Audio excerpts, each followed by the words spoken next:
सेवेकरता निवडला अभंग जगद्गुरु तुकोबारायांचा आहे. सर्वांगाचे कान करून जर तुम्ही माझ्याकडे लक्ष दिलं तर निश्चित तुम्हाला कीर्तन कळेल. आवाज सर्वांना व्यवस्थित येतोय ना? सेवेकरता निवडला अभंग जगद्गुरु तुकोबारायांचा आहे. या अभंगामध्ये तुकोबाराया भगवान पंढरीश परमात्म्याकडे मागणी मागतात. काय? हे चिदान देगा देवा, देवा मला जर दान द्यायचं असेल जीवनामध्ये तर हेच दान दे. कोणतं दान दे? तुझा विसर न भावा, तुझा विसर माझ्या जीवनामध्ये पडला नाही पाहिजे, हेच दान तू मला दे. आणि देवा हे दान जर तू मला दिलं तर मी काय करेल माहिती? गुण गाईन आवडी, गुण गाईन आवडी. तुझे गुणानुवाद असे आवडीने गाईन. कसे? आवडीने. बाबा आपण गातो महिला मंडळ, पण कधी? कसे? सवडीने. अशी आपली प्रवृत्ती. महाराज म्हटले देवा तुझं गुणानुवाद गाईन मी. कशी? आवडीने. आपण गातो सवडीने. महाराज म्हटले देवा बस एवढंच दान दे, तुझा विसर मला न पडलं पाहिजे. देव म्हटले, भगवंत म्हटले धन घ्या, मुक्ती घ्या, संपदा घ्या. देवा न लगे मुक्ती धन संपदा. द्यायचं असेल तर काय? संत संग देई सदा. बस देवा एवढंच पाहिजे, बाकी काही नकोय. आणि तुकोबाराय शेवटच्या चरणामध्ये म्हणतात, तुका म्हणे गर्भवासी सुखे घालावे आम्हासी. असा अभंगाचा सरळ शब्दशः भावार्थ आहे. विठ्ठल विठ्ठल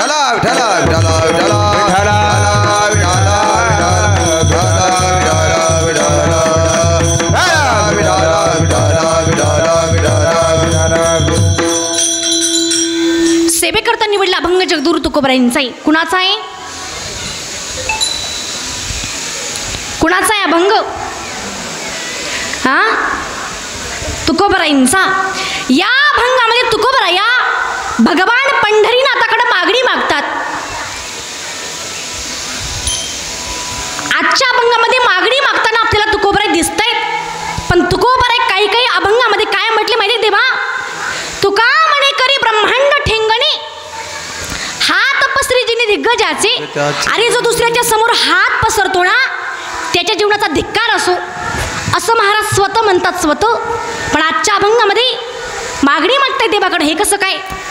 तर ते असं असतं बघा, मागण्याच्या अगोदर समर्पण असावं लागतं माणसाचं, अधिकार असावं लागतो. ऐका, खरे भक्त हे देवाकडे कधीच काही मागत नाही मायबाप.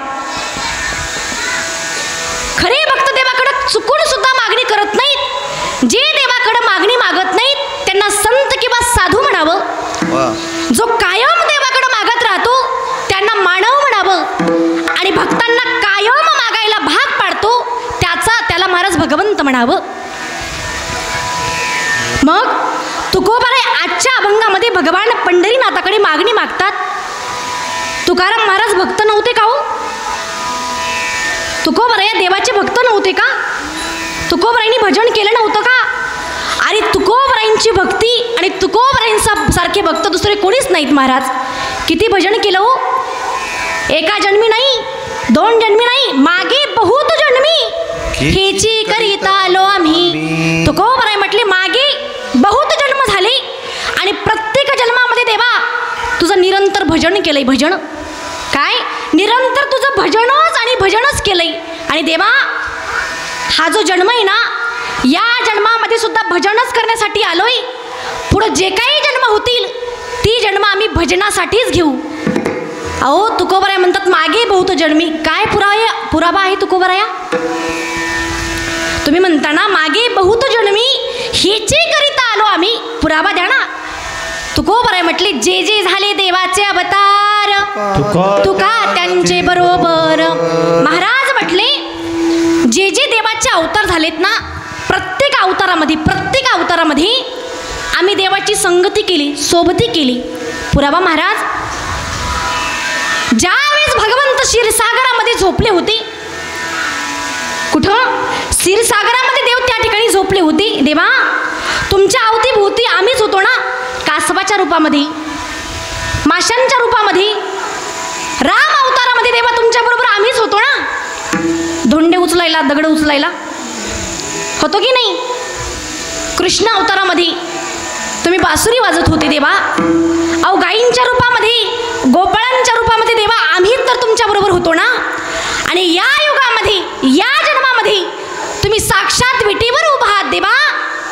तुम्ही उभे विटेवरी आम्ही झालो वारकरी देवा. तुम्ही या कलियुगामध्ये विटेवर उभा आहात तर आम्ही तुमच्या बरोबर संगतीला आचो.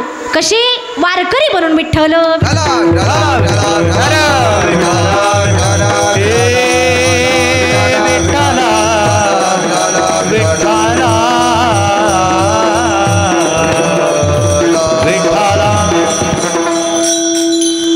आपला पहिला मुद्दा काही मागण्याच्या अगोदर अधिकार असावा लागतो.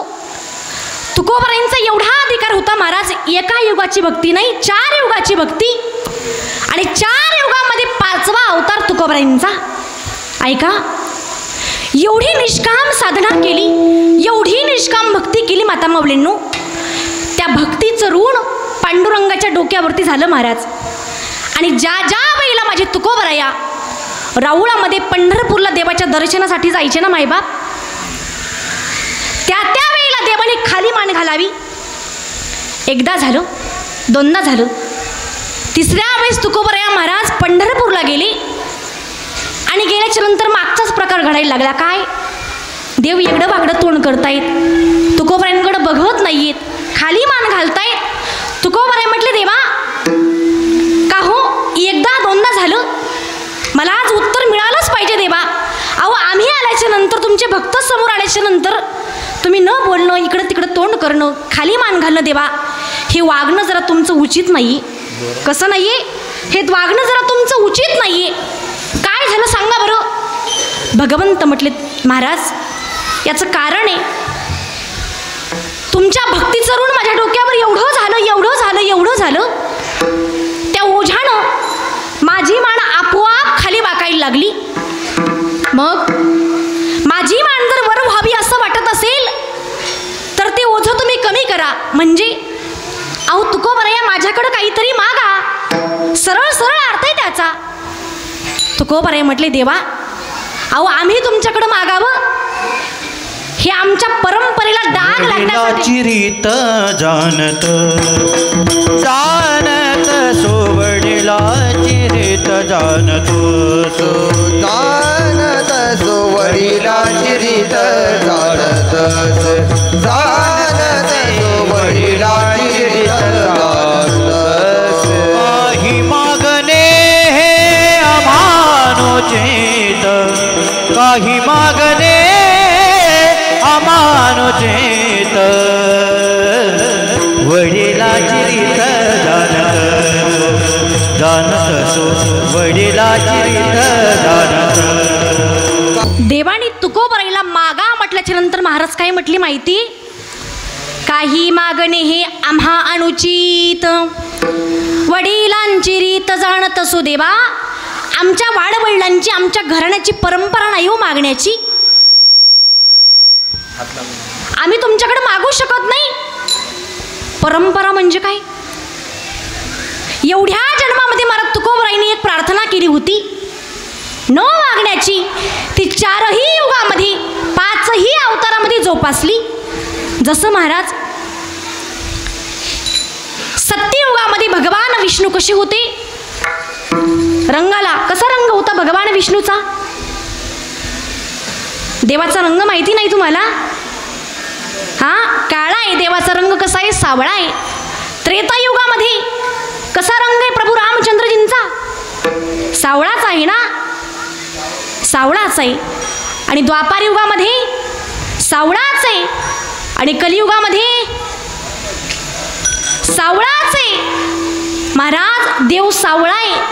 ऐका बरं का, देव सावळा आहे तर एवढे लोक महाराज देवाच्या दर्शनासाठी प्रेमामध्ये आतुर आहेत, पागल झालेत लोक. देव जर गोरा असता तर काय झालं असतं, काय झालं असतं सांगा ना. अरे आषाढीला काय गर्दी महाराज वारकऱ्यांची. तुम्हाला निमंत्रण दिलं होतं पांडुरंगाने या म्हणून माझ्या भेटीसाठी, नाही ना. का वारीची आस लागली महाराज, देवाच्या दर्शनाची ओढ लागली, जावंसच वाटतं. पागल आहे माणूस, पागल. कोणाच्या प्रेमामध्ये, त्या पंढरीच्या पांडुरंगाच्या काळ्या विठाच्या महाराज रूपामध्ये देव पागल आहे.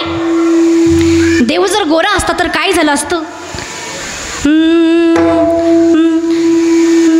तुम गोरे होते तो क्या कर जाते मोहन,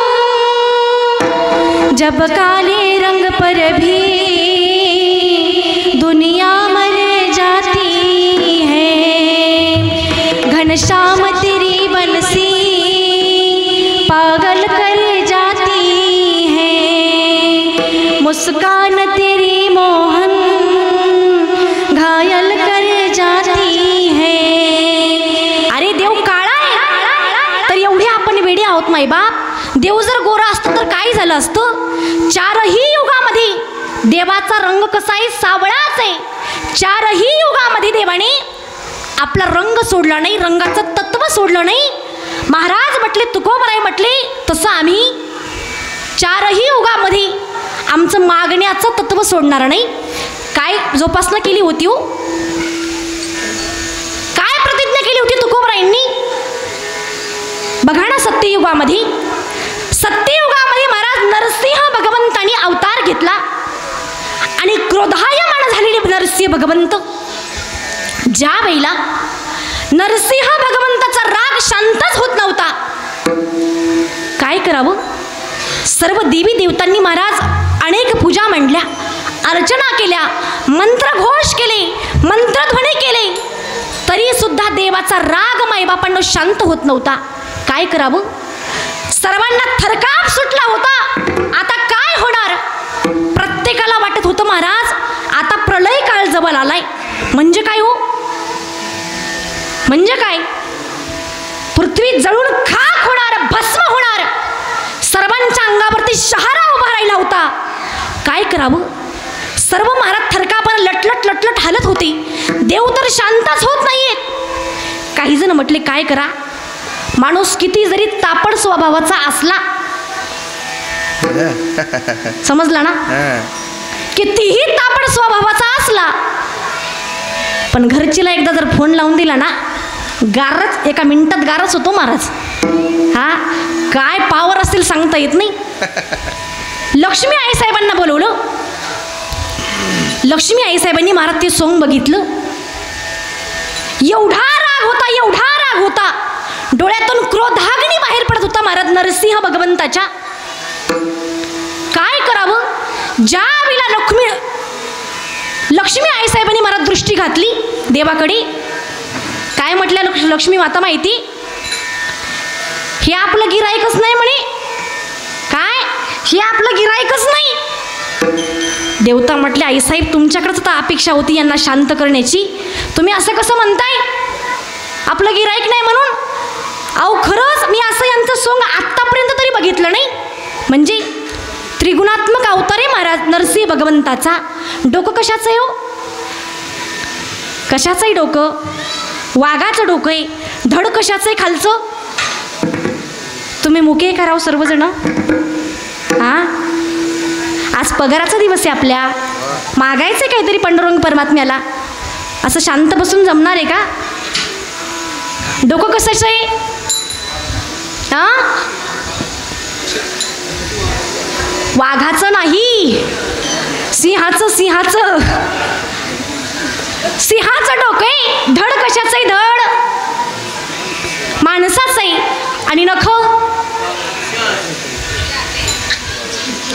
कशाची नख आहेत? अस्वलाची नख आहेत महाराज. त्रिवेणी संगम अवतार आहे हा. लक्ष्मी आई साहेबांना पाहिलं महाराज, आपलं सोंग आपल्याला जमतच नाही म्हणे, हे आपल्या घरचे नाहीतच. किती माणूस महाराज तापड स्वभावाचा असावा. आता इतकं गायन करून घरी जावं महाराज. किती सुंदर गायन करतायत बरे. लक्ष्मण दादा, लग्न झाले तुमचं? झालं ना?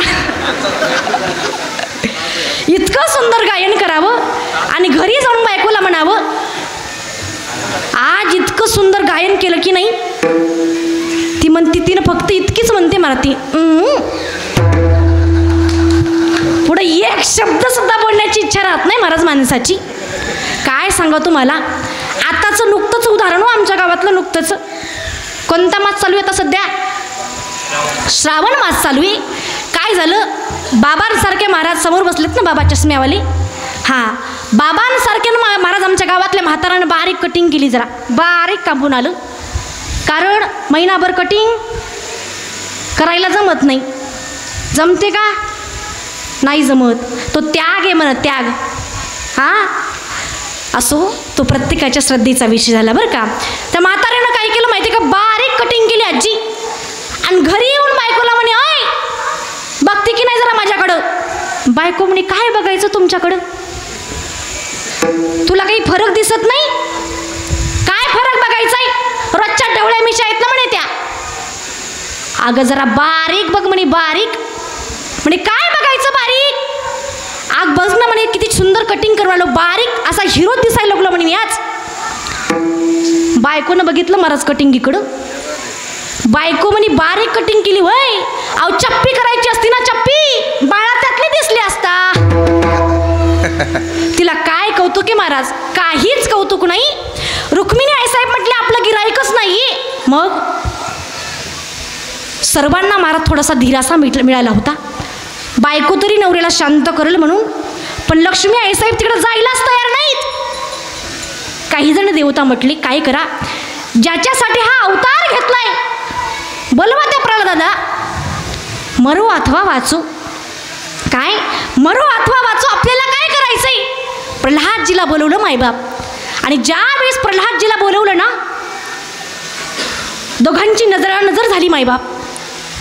नजरानजर झाल्याबरोबर लोण्याचा गोळा ज्या वेळेस महाराज अग्नीवर ठेवला जातो, काय होतं त्याचं रूपांतर, द्रवात होतं, वितळून जातं ते लोणी. तसा राग शांत शांत होत होता महाराज नरसिंह भगवंताचा. जवळ घेतलं प्रल्हादाला आणि रडायला लागले. ओ नरसिंह भगवंत, प्रल्हादा माझ्या भक्तीमुळे किती त्रास सहन करावा लागला रे बाळा, तुला माफ कर मला. प्रल्हादा हा अवतार सेपरेट मी फक्त तुझ्यासाठी घेतलाय. हा नरसिंह हा अवतार सेपरेट फक्त तुझ्यासाठी. मला हा अवतार संपवायचाय. तुझी जर काही मागण्याची इच्छा असेल तर बिनधास्त माग. वडील मारले होते महाराज प्रल्हादाचे. तुला जर काही पाहिजे असेल तर बिनधास्त माग. त्यावेळेस प्रल्हाद काय म्हणतो माहिती, उत्तर ऐकण्यासारखे महाराज फक्त प्रल्हादाचं. प्रल्हादजी म्हणतात देवा, नुकतंच तुम्ही माझ्या वडिलांचा मर्डर केलाय, मारून टाकलंय. आणि माझे वडील एक राजा होते. राजा कोण होते, थोडंसं बोलत चला. राजा होते आणि वडील गेल्याच्या नंतर पूर्ण मालमत्ता, संपत्ती, सत्ता हे कोणाच्या नावाने होत असते, मुलाच्या नावाने होत असते. देवा आज तुम्ही आमच्याकडं, आमच्या घरी आजच्या स्थितीला अतिथी आहात. कोणात, अतिथी आहात. आणि आम्ही तुमच्याकडे मागावं देवा, हे आम्हाला शोभत नाही, अजिबात आम्हाला शोभत नाही. आज मी माझ्या वडिलांच्या जाग्यावरती राजा झालोय देवा, तुम्हीच माहीत माझ्याकडे काहीतरी मागावं अशी माझी इच्छा आहे. बघा बरं का दोघांचा संवाद. भगवंत म्हटली मी तुझ्याकडं मागावं. हो देवा, तुम्ही माझ्याकडं काहीतरी मागा. काय मागितलं असेल भगवंतानं, करा विचार. भक्त प्रल्हादजी राजा होती त्या स्थितीला. राजाकडं काय कमी असतं महाराज. राजा चाले तिथे वैभव सांगाती. किती वैभव असतं महाराज राजाचं. आज राजा आहेत भक्त प्रल्हादजी. देवानं मागून मागून काय काय मागितलं असेल, लढवा डोकं थोडंसं. काय मागितलं असेल, राज्य मागितलं असेल. मागितलं, दिलं असतं का बरं प्रल्हादांनी राज्य. काय म्हणायचं तुम्हाला, दिलं असतं का राज्य. अरे राज्य काय, प्राण सुद्धा काढून देत होते महाराज भक्त प्रल्हादजी. ऐका काय मागितलं भक्त प्रल्हादाकडे. प्रल्हादा तू माग म्हणतोयस म्हणून तुझ्याकडे मागतोय रे राजा, देशील मला. बघा बरं का भगवंत काय म्हणताय, देशील मला.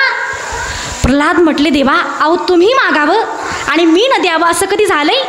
बोला ना काय इच्छा आहे तुमची. भगवंत म्हणतात प्रल्हादा माझी एकच मागणी रे. ऐका बरं का, खूप ऐकण्यासारखी मागणी आहे. प्रल्हादा तू मला काहीतरी मागावं, तू मला काहीतरी मागावं हीच माझी इच्छा आहे आणि हेच मला तुझ्याकडून अपेक्षित आहे. बघा बरं का कसं बांधलं एकमेकाला. आता देवाला तरी काहीतरी मागायचंय महाराज, अडकवलंय बंधनात. काय मागितलं असेल बाबा भक्त प्रल्हादाने. अरे पाहिजे ते देव देऊ शकत होता माय बाप, पाहिजे ते. काय मागितलं, देवा तुमची इच्छा आहे म्हणून तुम्ही मला बंधनात अडकवलंय म्हणून तुमच्याकडे मी मागणी मागतोय. काय मागणी बघा, देवा द्यायचं असेल तर या जन्मी नाही, कुठल्याच जन्मामध्ये तुझ्याकडे मागण्याची इच्छा सुद्धा निर्माण झाली नाही पाहिजे, हेच तुम्ही मला द्या. काय मागण्याची इच्छा सुद्धा निर्माण झाली नाही पाहिजे हे मागितलं महाराज भक्त प्रल्हादाने. युगात केलेली प्रार्थना भगवंताकडे त्रेतायुगात सुद्धा तोच नियम. भगवंत राम अवतारामध्ये त्रेतायुगामधला अवतार महाराज तुकारामांनी मारले म्हणून शब्द सुद्धा नाही, शब्द सुद्धा महाराज अंगदाचा. तेव्हा देवालाच दया आली आणि जवळ बोलवून घेतलं महाराज. अंगदा, तुझे वडील मी मारलेत. आज तू तुझा वडील वारल्यामुळे मी तू पोरका झाला असतील अंगदा. आज मी तुला तुझ्या पित्यासमान आहे. तुझी जर काही इच्छा असेल मागण्याची तर बिनधास्त मला माग. मला समोरच्या प्रवासाला निघून जायचंय. ऐका बरं का, अंगदजी म्हटले, देवा मागच्या जन्मात सुद्धा तुम्ही माझ्या वडिलांना ठारच केलं होतं ना, ठारच केलं होतं देवा. माझी काहीच मागण्याची इच्छा नाही. तिसरा अवतार द्वापार युगातला कुणाचा हो?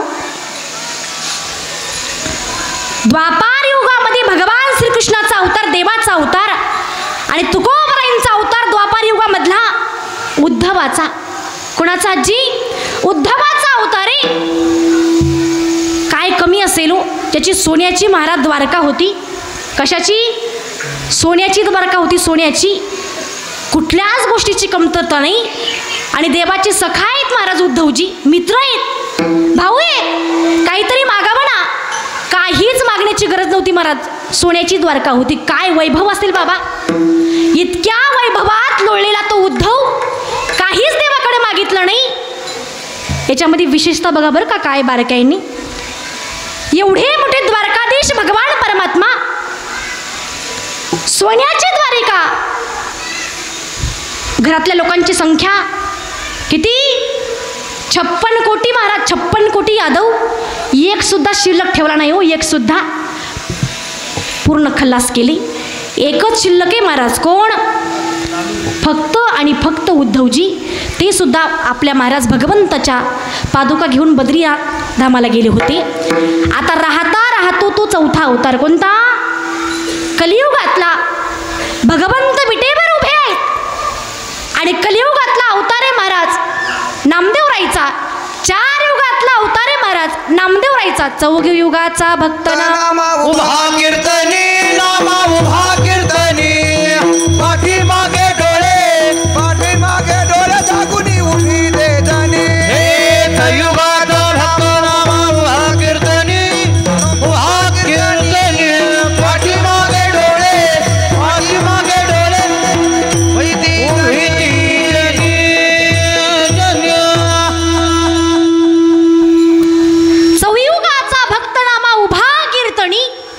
पाठीमागे डोळे झाकून उभी ती जणी महाराज. कलियुगातला अवतारी नामदेवरायांचा. नामदेवराय काय महाराज राजा नव्हते, युवराज सुद्धा नव्हते. घरामध्ये महाराज फार मोठं काही वैभव सुद्धा नव्हतं. नामदेवरायचं वर्णन आहे का अभंगामध्ये? सुंबाचा करदोडा, रट्ट्याची लंगोटी, रट्ट्याची महाराज. ही नामदेवरायांच्या घरची परिस्थिती हो. बरं चला ठीक आहे. सत्ययुगामध्ये महाराज भक्त प्रल्हादजी युवराजच होते, राजाच होते. कदाचित मागण्याची वेळ आली नसेल असं आपण समजू. त्रेतायुगामध्ये महाराज अंगदजी सुद्धा राजाच होते, मागण्याची वेळ आली नसेल. द्वापार युगामध्ये उद्धव मागण्याची वेळच आली नसेल. पण चौथ्या युगामध्ये, या कलियुगामध्ये घराकडे जर पाहिलं ना महाराज 18 विश्व दारिद्र्य हो. नामदेवराईच्या महाराज पत्नीचं मत आहे का मनोगत आहे. काय म्हणतात रजाई माता? रजाई माता म्हणतात देवा माझ्या माईबापानं काय केलं, थोडंसं चुकीचं काम केलं. काय माझं नशीब फोडलं माझ्या माईबापाने. एक वेळीचा प्रसंग, घरामध्ये महाराज खाण्यासुद्धा साठी सुद्धा काही नव्हतं. माईबाप राजाई माता निघाल्या चंद्रभागेवरती कपडे धुवायला. कपडे घेतले आणि चंद्रभागेला महाराज धुण्यासाठी निघाल्या. चंद्रभागेवरती कपडे धुत होत्या. त्यावेळेला त्या चंद्रभागेवरती एका श्रीमंत घरची, ऐका बरं का महिला मंडळ, त्या चंद्रभागेवरती कपडे धुण्यासाठी एका श्रीमंत घरची महाराज एक बाई आली होती.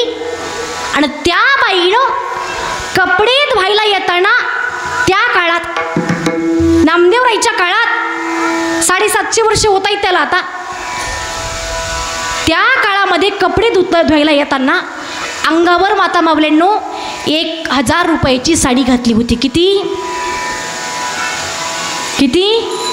1000ची साडी रोजच्या वापरासाठी. काय म्हणतात रोजच्या वापराच्या साडीला? तुमच्याकडून उत्तर अपेक्षित आहे मला आता. काय म्हणतात रोज जी आपण साडी घालतो तिला? मला ऐकायला येत नाही बरं का. रोज वापरायची साडी किंवा डेली यूजची साडी, बरोबर आहे. रोज वापरण्याची साडी महाराज अंगावरती 1000 रुपयाची होती त्या काळामध्ये. मग विचार करा, ती बाई जर लग्नाला जर जात असेल, हळदी कुंकवाला जर जात असेल, केवढ्याची साडी घालत असेल का माहिती? 5000ची, 10,000ची, 10,000ची असं आपण गृहीत धरू. नामदेवराईच्या महाराज पत्नीने ते दृश्य बघितलं, बघायला लागला महाराज राजाई माता. आणि ज्या वेळेस ती बाई तिकडे बघायची ना, तोपर्यंत बघून घ्यायचं त्या बाईच्या साडीकडे बरं का. नामदेवराईच्या पत्नीच्या अंगावरती महाराज फाटकी साडी होती. फाटकी जोड दिलेली. तुमच्याकडे काय म्हणतात जोड देण्याला? दंड देणं, बरोबर आहे. दंड दिलेली आजी साडी होती. नजर त्या बाईच्या साडीवर हटत नव्हती महाराज राजाई मातेची. सतत त्या बाईकडे बघतायत. आणि त्या बाईने जेव्हा महाराजांच्या पत्नीकडे बघावं ना, खाली मान घालावी हो, इकडं तिकडं बघावं. ती बाई जवळ आली. का हो, काय बघताय माझ्याकडं? काय नाही हो ताई, तुमची साडी बघत होती. केवढ्याची साडी? जाऊ दे ना, काय करायचं ते साडीला? नाही सांगा ना, केवढ्याची साडी? 1000 रुपयाची. राजाई माता म्हटल्या, रोज घालायची साडी 1000 रुपयाची? मग ज्या वेळेस लग्नाला जात असाल तेव्हा केवढ्याची घालता? काय नाही म्हणे, 15-20 हजाराची घालते. 15-20 हजाराची? आत्ताचा काळ नाही का हो म्हणे. तुमचे मालक काय काम करतात? अलीकडे म्हणे जरा. काय म्हटली? अलीकडे जरा थोडंसं गुपित आहे. जवळ बोलवून घेतलं राजाई मातेला.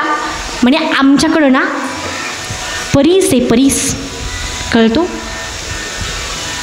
म्हणजे लोखंडाला स्पर्श त्या परीसात झाल्याबरोबर ज्याचं सोनं होतं त्याला म्हणतात परीस. परीस आहे आमच्याकडं.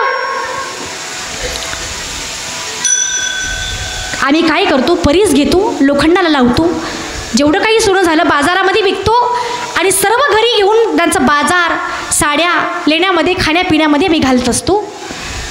असं म्हटल्याबरोबर राजाई मातेनं तर गळाच काढला महाराज मोठ्याने. माझं नशीब फुटलं ग म्हणे बाई. माझ्या ज्या बहिणी आहेत ना त्या सुखाने नाचतात आणि माझ्या मेरीचं एकटीचं नशीब भिकाऱ्याच्या पदराला बांधले. त्या बाईला दया आली. महाराज काळजी करू नको म्हणे, 5 वाजता तुझ्याकडे परीस देते, परीस. जेवढं काही घरामध्ये लोखंड असेल त्याचं सोनं करून घे आणि माझा परीस मला वापिस दे. 5 वाजता महाराज घरामध्ये परीस आला. पण खंत बघा नामदेवराईच्या घरची. परीस घरामध्ये, परीस. पण महाराज सोनं करण्यासाठी लोखंडच घरामध्ये उपलब्ध नाही हो. सर्व खापराचीच भांडे, खापराच्याच वस्तू. काय करावं? कुठंतरी एक पत्राचा तुकडा पडला होता, थोडासा पत्राचा. त्याला लावला आणि बाजारातून महाराज राजाई माता घरामध्ये स्वयंपाक करण्यासाठी सामुग्री घेऊन आल्या. नामदेवराय राहुळाकडे गेले होते. दीप आरती झाली होती. आरतीकडून नामदेवराय जेव्हा घरी आले ना, दारामध्ये महाराज खाण्याचा सुगंध सुवास दरवळत होता हो. नामदेवराय म्हटले, घर नंबर तर आपलाच आहे ना, असा आतापर्यंत घरामध्ये सुवास दरवळला नाही. राजाई म्हटल्या, ओ आपलंच घरी या इकडं. नामदेवरायनं महाराज तो झालेले पदार्थ बघितले आणि दांडकच काढलं. महाराज सांग म्हणे, पहिल्यांदा कुठून आणलं हे सर्व? मालक अहो मारू नका मला, मी काही चोरी नाही केली. मग माझ्या एका मैत्रिणीने मला परीस दिला. आता नामदेवराय थोडी शांत झाले बरं का. परीस दिला माझ्या मैत्रिणीने, त्याचं मी सोनं केलं. महाराज म्हटले, अगं तू वेडी का खोळी? परीस पिरी काही नसतं, सर्व थोतांड आहे. राजाई माता म्हटल्या, अजून नेऊन दिला नाही. काय म्हटल्या? अजून नेऊन दिलं नाही आहे. महाराज म्हटले, कुठं? उतरंडीला ठेवला आहे म्हणे. आता थोडीशी नरम भाषा घेतली बरं का. पाहू दे बरं मला कसा असतो परीस. तुम्हाला वाटतं ना, माणसाला वाटतं तेवढं बाया आमच्या डेंजर नसतात. काय बाईला महाराज, जगाला वाटतं महाराज तेवढी बाया एवढे डेंजर नसतात. थोडंसं प्रेमानं बोलून बघायचं, थोडंसं जेव्हा अडचणी येईल ना थोडंसं प्रेमानं बोलून बघायचं. काय दया असते महाराज आमच्या माता माऊलींच्या अंतःकरणामध्ये. जेवढे काही चोरून लपून कपडे धुताना झोपी गेल्याच्या नंतर जेवढे काही पैसे असतील ना तेवढे हातावरती सुपूर्त करतील तुमच्या. राजाई माता म्हटल्या उतरंडीला ठेवलाय, पाहू दे मला. राजाई माता म्हटल्या नाही नाही अजिबात नाही. तुम्ही थोडेसे महाराज कसे भोळसर आहेत, भोळसर. भोळं कळतं ना, भोळं. हां तुम्ही भोळसर आहेत म्हणे. त्या बाईचा मला नेऊन द्यायचं आहे, अजिबात देणार नाही. मग अगं तुझ्याच हातावरती ठेव, दुरून बघू दे, दुरून. काढला महाराज उतरंडीतून परीस. आणि परीस पाहिल्याबरोबर नामदेवराय म्हटले दे ना माझ्या हातावर. मी काय घर घेऊन पळालो? नाही नाही म्हणे. अगं दे ग बाई, तुझाच नवरा आहे मी. हां दे माझ्याकडं. हातावरती परीस टेकवल्याबरोबर धोतर खोसलं कमरेला, परीस उचलला आणि धाप दिशी महाराज पळत निघाले वाळवंटाकडे. जितकी ताकद होती तेवढ्या ताकदीनं परीस फेकून दिला महाराज. परीस तिकडे वाळवंटात पडणं आणि इकडं ज्याचा परीस होता त्याला कॉल जाणं. माहिती तुम्हाला असं असं झालंय. ज्याचा परीस होता बाबा त्यानं बायको आणि सोबत दाणक सोबतच दिंडी निघाली वाळवंटात. नामदेवराया चला परीस पाहिजे आमचा, काढा लवकर. नामदेवराय म्हटले मला काय माहीत परीस कुठे, विचारा चंद्रभागेला. नामदेवराय एकाच भाषेत सांगतोय, परीस देताय की कसं? परीस दिला तर ठीक आहे, नाहीतर गाठ पट्ट्याशी आहे. महाराज म्हटले ओरडू नको, तुला परीस देऊन टाकतो. वाळवंटामध्ये गेली आणि ओंजळीनं महाराज वाळू घेतली. वाळू बाहेर काढली. चल उचल म्हणे त्यातला तुझा परीस कोणता आहे तर. ते म्हणे हसत साड्या गोष्टी करू नका, माझा मला परीस आणि फक्त परीसच पाहिजे. महाराज म्हटले अरे निरीक्षण करून बघ, परीक्षा घेऊन बघ. आता वाळवंटामध्ये महाराज लोखंड कुठून हो, पण त्याच्याच कमरेला चाबी होती महाराज लोखंडाची. एक खडा उचलला आणि चाबीला लावल्याबरोबर चम सोनं झालं. तेव्हा त्याला कळलं अरे आपण एका परीसाच्या भानगडीमध्ये पंढरपूरमध्ये एवढा मोठा असणारा नामदेवराईसारखा परीस गमावलाय. चरणावरती साष्टांग लोटामंड घातलं महाराज आणि माझ्या नामदेवराईंनी त्या परीसा भागवताला संत पदाला नेऊन पोहोचवलं. अरे एवढा मोठा वाळवंट परीस करण्याची ताकद ज्या संतांमध्ये आहे, एवढं सामर्थ्य माझ्या नामदेव महाराजांमध्ये आहे. त्यांनी ते सामर्थ्य आपल्या संसारासाठी नाही लावलं महाराज. काय अजिबात लावलं नाही. त्याच वृत्तीचे माझे तुकोबराया, एवढं 18 विश्व दारिद्र्य माझ्या तुकोबराईंच्या घरी. देवानं कधीच काही मागितलं नाही. पांडुरंग परमात्मा स्वतः म्हणतात देवा ओ तुकोबा काहीतरी मागा ना. तुकोबराय म्हटले देवा आम्ही तुझ्याकडे मागावं. काय रे देवा तुझ्याकडे देण्यासाठी? रिद्धी सिद्धी तुम्हा मुख्य भांडवल, हे तो आम्हा भक्ती पुढे फोल. असून असून देवा तुझ्याकडे रिद्धी आणि सिद्धी असतील, ते तर आमच्या दारात लोळायला लागल्या. दारात नकोय. सिद्धी माणसाला पिस लावते, पिस. म्हणसाल तुम्ही घ्या सिद्धी, रिद्धी सिद्धी तरी देसी, आम्ही चुंबळी न होत इसी देवा. आम्हाला काही चुंबळं समजलंय तुम्ही? अजिबात नकोय तुमची सिद्धी, मला सिद्धी लागत नाही देवा. अरे आम्हाला कशाला देताय तुम्ही? तुझ्या राऊळामध्ये रोज भक्त तुझ्या दर्शनासाठी तुझ्याकडे मागतायत, त्यांनाच तू काही दिलं नाही तर आमची काय भानगडे? अजिबात नकोय देवा. अरे तुझ्याकडे मागावं काय, तुझ्याकडे आमच्यासाठी देण्यासाठी म्हणलं होतं. तुझ्या डोक्याचा मुकुट मागावा. मुकुट मागू डोक्याचा, हातो अनिला इंद्राचा. अरे मुकुट मागावं म्हणलं होतं, तो तुझाच नाही देवा. कुणाचा आहे? इंद्राचा आहे. कुंडल मागू कानीचे, हे तो अनिले कर्णाचे. तुझ्या कानातले कुंडल कर्णाचे देवा. काय तुझ्याकडं? अरे दिवाळा निघलं, दिवाळा तुझं लोकांना देऊ. दिवाळखोर तुझा बरी बहुतांचे ऋण, अरे उठवते की येते द्वारी, अवघे हरे दे दे म्हणती देवा. त्यांनाच तू अजून दिलं नाहीस, आमची काय देवा गते तुझ्या पुढं. बरं देवा, मागावं म्हटलं तुझ्याकडं, पण तुझ्याकडे नीती लागणार रे. नीती अजिबात तुझ्याकडे नीती नाहीये. तुझा दरबार धुंद झालाय. अरे पुण्यवंत पाताळात घातलाय, पाताळात झाला तुझा दरबार, झाला तुझा दरबार, धुंद झाला तुझा दरबार, झाला तुझा दरबार, धुंद झाला तुझा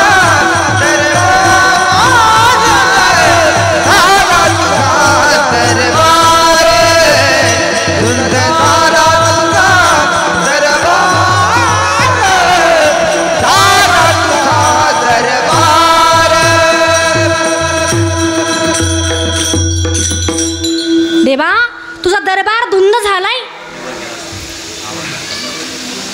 देवा तुझ्याकडे न्याय नाही रे, नीती नाही देवा तुझ्याकडे मागावं म्हणलं तर. अरे त्या हनुमंतरायने किती भक्ती केली, खाण्याची चिंता केली नाही, वस्त्राची चिंता केली नाही. काय दिलंस त्यांना तू शेवटी. हनुमंत भक्त निकट, त्यासी केले त्वा मरकट. मरकट करून टाकलं, माकड करून टाकलंस देवा, अजिबात नकोय. तरी सुद्धा देव म्हणतायत तुकोबा काहीतरी मागा ना, काहीतरी मागा ना. आता इतकं बोलून सुद्धा, मागची 7-12 दाखवून सुद्धा महाराज देव तुकोबारांच्या मागं लागलेत. नका म्हटल्याच्या नंतर सुद्धा देव मागं लागतात. याला काय म्हणतात माहिती का आमच्या भाषेमध्ये? सरळ सरळ पानचट. सरळ सरळ पानचट म्हणतात महाराज. भगवंत म्हटले काहीतरी मागा, तुकोबाराय म्हटले महाराज देवा मागतोय, तुझी इच्छा आहे म्हणून मागतोय, पण उसनं म्हणून देऊ नको, काय व्याजाने देऊ नको. द्यायचं असेल तर दान म्हणून दे. अभंगाचा प्रथम हे दान दे गा देवा, हे दान दे गा देवा, हे दान दे गा देवा, हे दान दे गा देवा, हे दान दे गा देवा, हे दान दे गा देवा, देवा हे दान दे गा देवा, हे दान दे गा देवा, तुझा विसरण भावा, तुझा विसरण भावा, तुझा विसरण भावा, गुण गाईन आवडी, गुण गाईन आवडी, तुझा विसरण भावा, तुझा विसरण भावा, तुझा विसरण भावा, गुण गाईन आवडी, गुण गाईन आवडी, हे दान दे गा देवा, तुझा विसरण भावा, तुझा विसरण भावा, तुझा विसरण भावा, तुझा विसरण भावा, तुझा विसरण भावा, तुझा विसरण.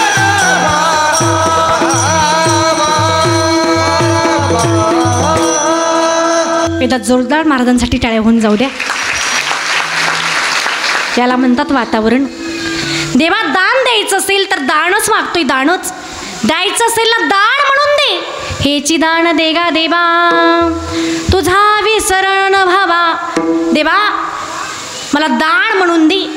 काय दान दे? तुझा अख्ख्या आयुष्यामध्ये मला विसर न पडला पाहिजे हेच दान तू मला दे. बघा संत मंडळी देवाकडे जातात माईबाप आणि देवालाच मागून घेतात.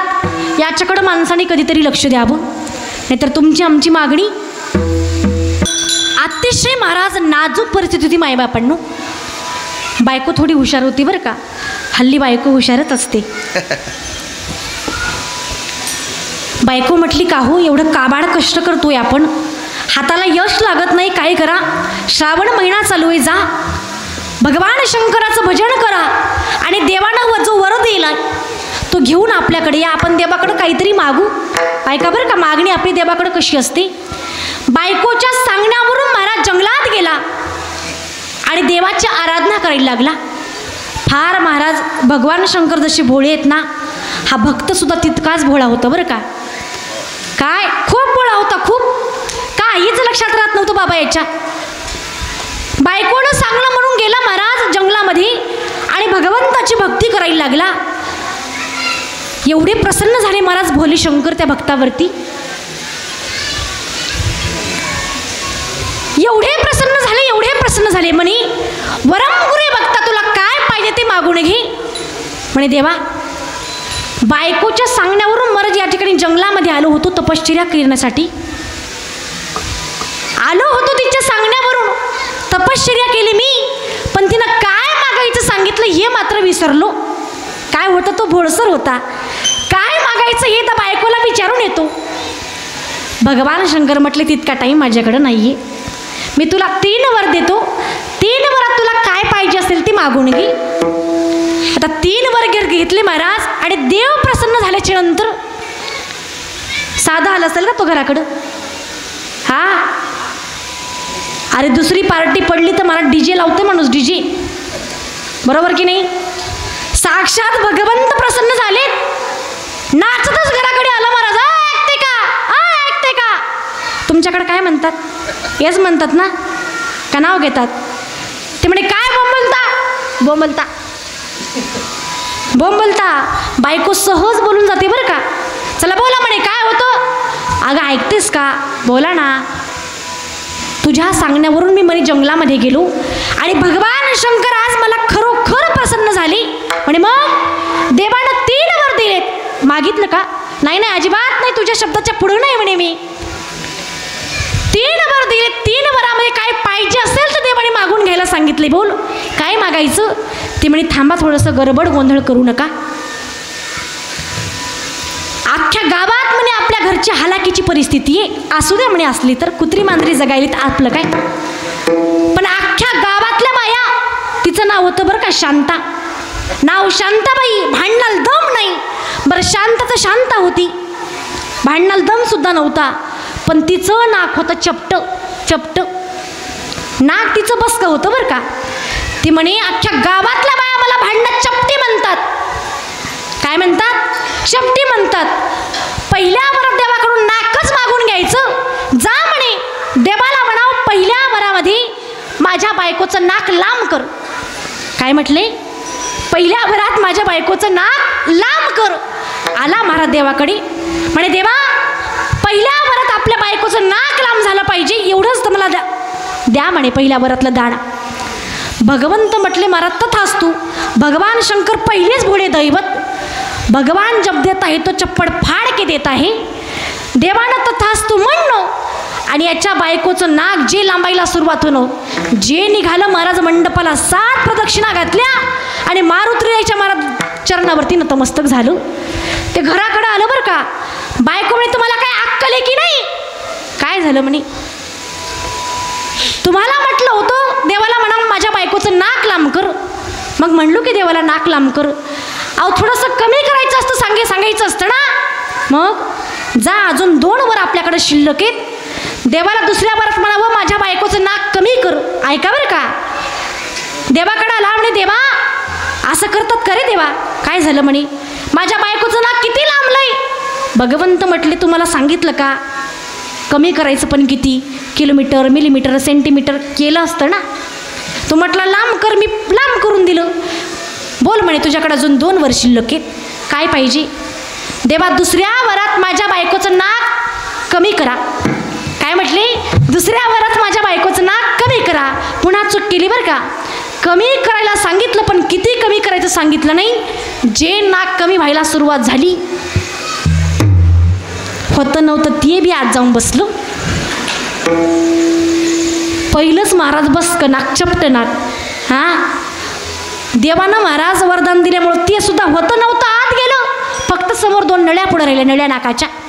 बंदुकीवाणी 2 नाकाच्या नळ्या, नाकातून हवाच पास होत नव्हती ना महिला मंडळ. माणसाला सर्दी जरी झाली तर माणूस कसं बोलतो, गेंगानं गेंगानं. माहिती नाही का तुम्हाला, गेंगानं गेंगानं. ते घरी आलं तर मला काही अक्कल आहे की नाही म्हणे. ते म्हणे काय झालं, इतकं नाक कमी करायचं असतं का, काय इतकं नाक कमी करायचं असतं का. अगं तू म्हटली नाक कमी कर, मी देवाला म्हटलं कमी कर, मग देवानं सगळंच नाक कमी करून टाकलं ना. आता 3रा वर आपल्याकडे शिल्लक आहे. जा नाही मला म्हणा नसं होतं नसं कर. कसं, जसं होतं तसं कर. देवाकडे आला महाराज, सांगितलं देवा 3ऱ्या वारात माझ्या बायकोचं नाक जसं होतं ना तसं करून टाक. ही आपली मागणी महाराज. अरे देवाकडे मागितल्याच्या नंतर काय देवानं दिलं नसतं सांगा बरं, पण मागावं काय हे आपल्याला कळत नाही महाराज. तुकोबाराय म्हटलं देवा संसारिक मागण्या नको आहेत मला, क्षणिक सुखाच्या मागण्या नको आहेत मला. द्यायचं असेल तर दान दे, कुठलं तुझा विसर मला पडला नाही पाहिजे, हेच दान तू मला दे. आणि देवा हे दान जर तुम्हाला दिलं ना तर काय करेल मी, अभंगाचं दूध.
वाजवा की टाळ्या. सोपं नाही गायन करणं महाराज. बेंबीच्या डेठापासून स्वर काढावं लागतो. ज्यांना कळत नाही ते म्हणत असतील काय बोलतात हे, हा कळत नाही ना महाराज. त्यांनी शांत बसावं, खंडन करू नये. खंडन त्यांनी करावं ज्याला मंडन करता येतं. चूक सांगण्याचा अधिकार त्याला आहे ज्याला बरोबर आहे माहिती. महाराज फार कष्ट करावं लागतात महाराज गाणं बजावण्यासाठी. एकदा वारकरी संप्रदायाच्या नियमाप्रमाणे मधलं भजन घेऊ. ज्यांना ज्यांना भगवंतांनी 2 हात दिलेत ना त्यांनी एकदम सरळ हात वर करा. वा वा वा, सांगायचं काम नाही महाराज तुमच्या गावातल्या लोकांना. भजन संपेपर्यंत हात खाली करायचे नाही, शूट होणार आहे बरं का आपलं भजन. अख्ख्या महाराष्ट्राला जगाभरामध्ये आपला हा व्हिडिओ पसरणार आहे. सर्वांनी मोठ्या प्रेमाने टाळी आणि मुखाने भगवंताचं नामस्मरण. टाळी टाळी.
घेतले?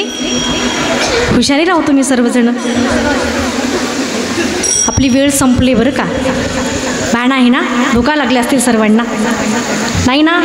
आज मागणीचा दिवस आहे महाराज. 10 मिनटं शिल्लक जरी झाले तर काही होत नाही बरं का.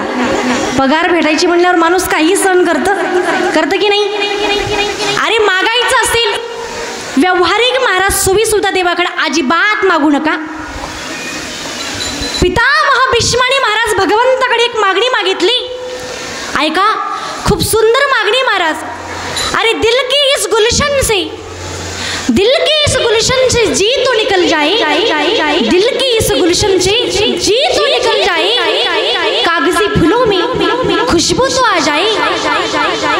मैं अकेले बस यही आपसे प्रार्थना करता हूँ प्यारी.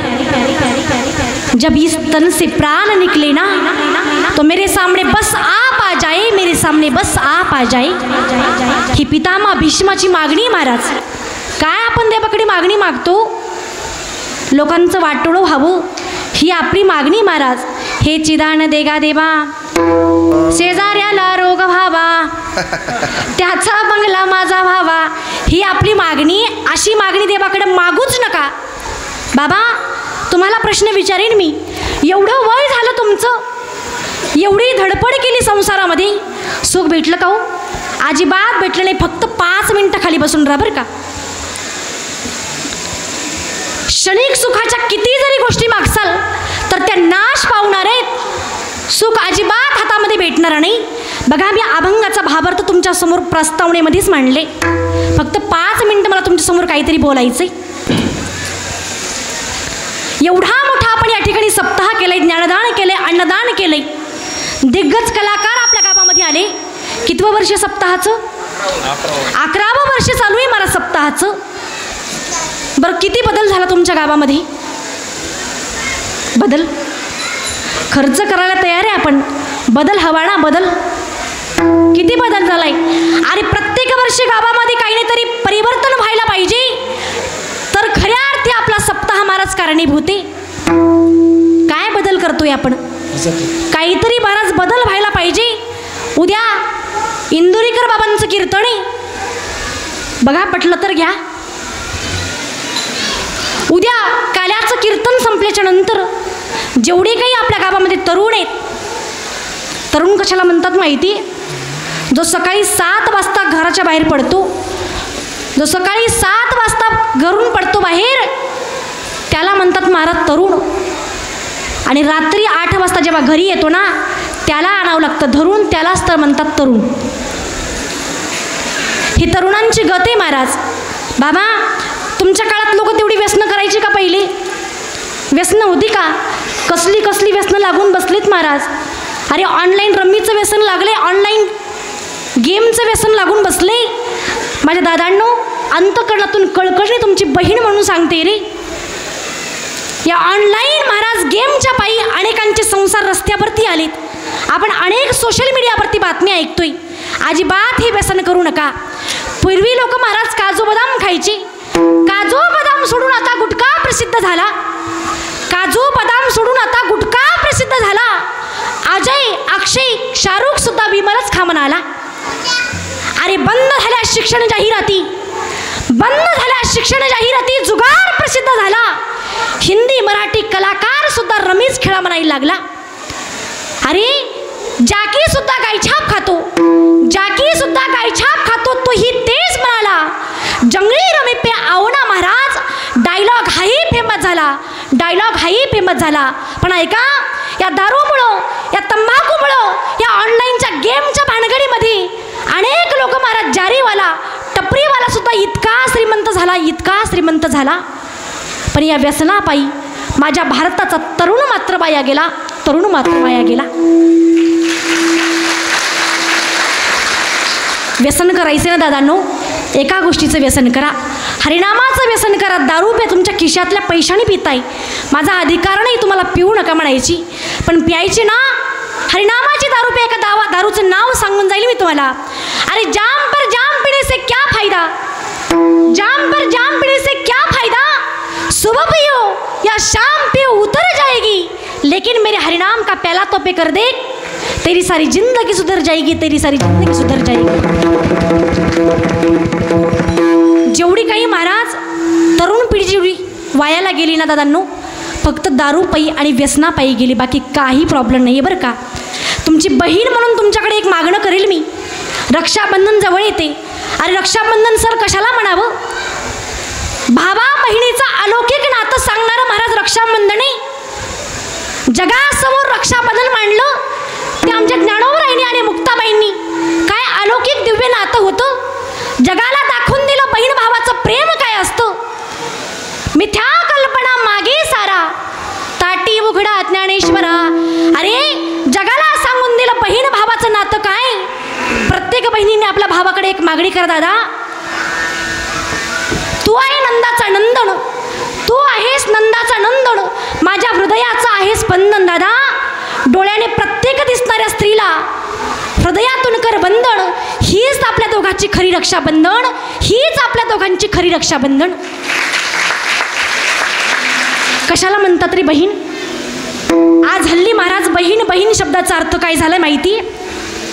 बहीण म्हणजे भांडखोर, बहीण म्हणजे हिस्सा मागणारी, बहीण म्हणजे वाटा मागणारी. पण सांगू मायबापानं तुम्हाला बहीण काय असते.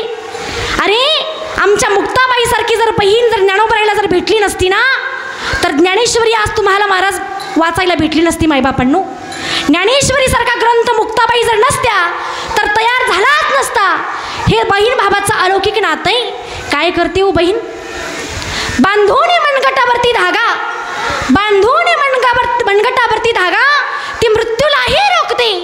बांधून मनगटावरती धागा ती मृत्यूलाही रोखते. ती बहीण आहे दादा, मोठ्या भाग्यानं आणि नशिबानं मिळते, मोठ्या भाग्यानं आणि नशिबानं मिळते. सन्मान करा रे दादांनो त्या बहिणीचा. आज सर्वांच्या दृष्टीमध्ये बहीण बसली, वाटा मागणारी, हिस्सा मागणारी. पण खरं सांगू मायबापांनो, मी कुणाची तरी बहीण आहे. ह्या बसलेल्या खाली बसलेल्या कुणाची तरी बहिणी आहेत. आणि दादांनो काळ खोलून ऐका, बहीण फक्त हिस्सा मागणारी नाही, वाटा मागणारी नाही आहे बहीण. अरे खरी जर खानदानी जर बहीण असेल ना, खानदानी वाटूनच घेऊ शकत नाही महाराज, वाटाच मागू शकत नाही. अरे बहीण तिला म्हणा. आईनंतर जी महाराज तुमच्या डोक्यावरती जे छायेचं छत्र धरते ना, तिला बहीण म्हणावं हो. अजिबात जास्त काही देऊ नका तिला. 8 दिवसातून एखादा तरी फोन करा आपल्या बहिणीला, काही लागत नाही हो. अरे छत्रपती शिवाजी महाराजांनी बहीण कुणाला म्हणावं याचं मूर्तिमंत उदाहरण दिले महाराज. भाऊ कसा असावा. छत्रपती शिवाजी महाराजांकडे एकदा बघा. दक्षिण प्रांत जिंकला महाराज. एक राजा महाराजांविरुद्ध भांडण्यासाठी महाराज लढाई करण्यासाठी उभा राहिला.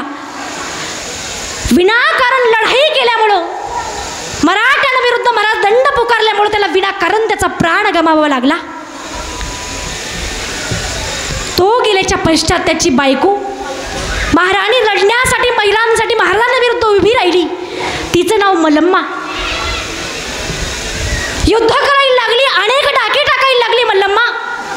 काय करायचं. महाराजांचे महाराज मेवणीत सखूजी गायकवाड, त्यांनी महाराज त्या गावावरती त्या गढीवरती हल्ला चढवला.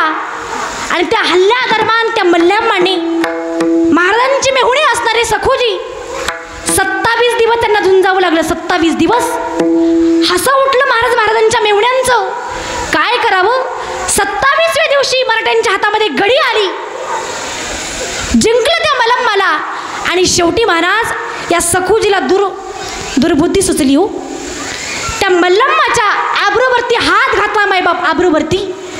ज्या वेळेस त्या मल्लम्माला दरबारामध्ये पेश केलं ना, त्या मल्लम्माने तिच्याबरोबर झालेला पूर्ण प्रकार सांगितला. प्रकार सांगितल्याबरोबर महाराजांच्या तळपायाची आग मस्तकाला गेली. महाराज म्हटले, तो राज्यातला कुणी असो, नोकर असो किंवा राजा असो, असा गुन्हा आपल्या राज्यामध्ये घडूच शकत नाही. आणि घडला तर त्याला माफी नाही. महाराजांची सख्खी मेहुणी असणारी सख्खी सखूजी गायकवाड, महाराजांनी त्यांचे डोळे काढण्याची आज्ञा दिली महाराज. आणि त्या मल्लम्माला स्वतःची बहीण म्हणून स्वीकारलं. आणि 2 गावं महाराज तिला भेट दिली. भाऊ कसा असावा. महाराजांचं मूर्तिमंत उदाहरण म्हणजे छत्रपती शिवाजी महाराज. रक्षाबंधन जवळ येते, बहिणीचा सन्मान करा महाराज. आईवडिलांची सेवा करा, गोमातेची सेवा करा. मला माहिती नाही तुम्हाला कीर्तन आवडलं नसेल किंवा न आवडलं असेल. आज कीर्तनाकडे महाराज लोकांचा पाहण्याचा दृष्टिकोन बदलला हो. कीर्तन म्हणजे महाराज विनोदी असावं, हसण्यासारखं असावं. अजिबात त्याची महाराजांकडून अपेक्षा करत जाऊ नका. अरे विनोद ऐकू ऐकू आपल्या आयुष्याचा पूर्ण विनोद होऊ लागला ना, राख रांगोळी झाली ना महाराज. अरे अजिबात कीर्तनाकडे विनोदाच्या दृष्टीनं बघूच नका. पूर्ण आयुष्याचा विनोद वाजलाय, राख रांगोळी वाजली आपल्या संसाराची. अरे फक्त 2च तास महाराज या भगवंताच्या दरबारामध्ये येऊन आपण 2च तास चांगले ऐकू शकतो. बाकी सर्व हाणाहानी मारामारीच आहे ना मारकरी. राख रांगोळी वाजली हो संसाराची. अजिबात विनोदाच्या अनुषंगाने देवाकडं त्या देवाच्या सत्संगामध्ये महाराज भजनामध्ये विनोदाची अपेक्षा महाराजांकडून करत जाऊ नका. धरली सेवा तुमच्या सर्वांच्या चरणी, माझ्या मातेपित्यांच्या चरणी, माझ्या गुरुवरांच्या चरणी सेवा समर्पित करते. माझ्या पती परमेश्वरांच्या चरणी सेवा समर्पित करते. आणि वेळेला फार किंमत आहे बरं का. कीर्तन 2 तासात होऊच शकत नाही.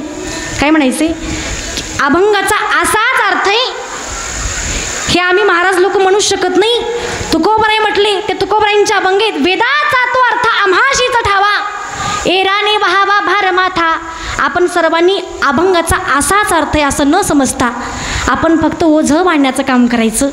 ज्यावेळेस तुकोबरा येतील आणि सांगतील हाच अर्थ आहे, महाराज वेळ न पुरल्यामुळं अभंगाचं 2 चरणाचं चिंतन तुमच्यासमोर मांडले.